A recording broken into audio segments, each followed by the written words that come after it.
If you're a tree pollen sufferer, you'll be well aware that hay fever season is underway. But what you might not know is that all the pollen forecasts for the country come from right here at the School of Science and Environment at the University of Worcester. In charge of the department is Beverly Adams-Groom. This year they're focusing on pollen from birch trees and how temperature affects it.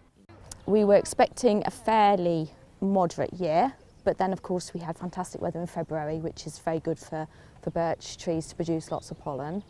Good weather last summer for pollen production as well. So that's when the pollen's actually set into the plant, is in June, July of the previous year. So it looks like it could be a bad year for sufferers, and for those living in the south of the region, there's more bad news, I'm afraid. Whichever direction the wind's blowing from, it's bringing pollen to us.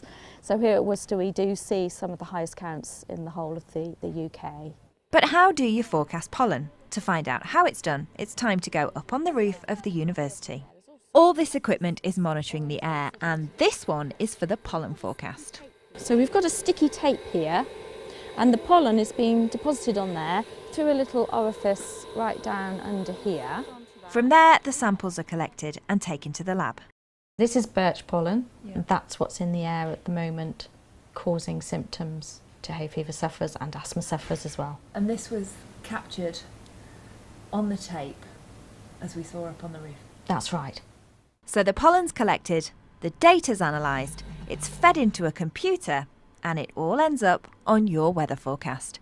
Rebecca Wood, BBC Midlands Today, Worcester.